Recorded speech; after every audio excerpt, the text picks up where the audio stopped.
We will now compile and execute our CICS application for the first time. I will use the DB2 CICS compilation job, which is designed to compile CICS programs that interact with DB2.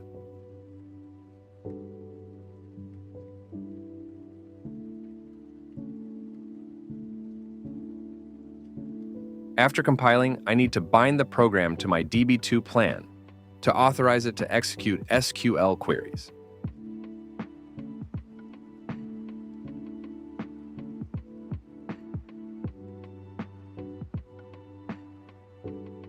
I can now connect to a CICS terminal.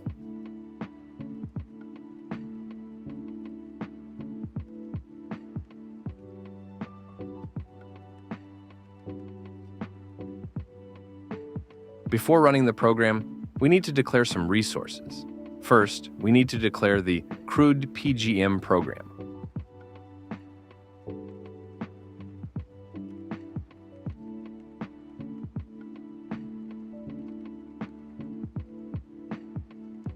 Next, we declare the transaction U01C and associate it with the program.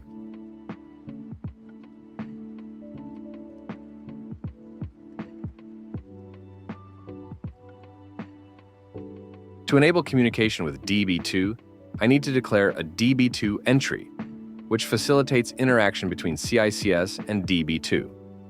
I'll create a DB2 entry named U01E and specify the authorized user and the DB2 plan. This should be the same plan where we bound the program.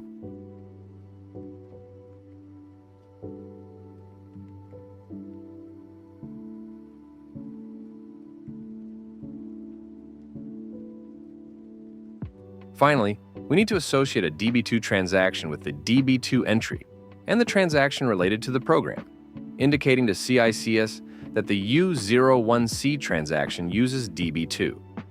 I name this DB2 transaction U01T, then specify U01E as the E parameter and U01C as the T parameter.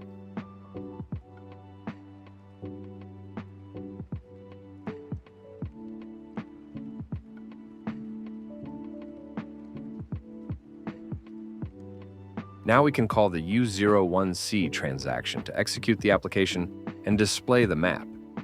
If we type an action other than 1, we correctly receive the invalid action message. If I press the F2 key, I get the message, invalid key pressed.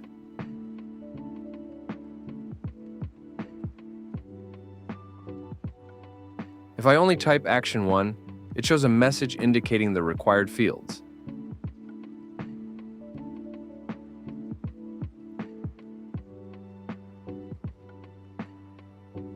When I fill in the required fields, an employee is successfully created. In the employee table, we find the newly created employee.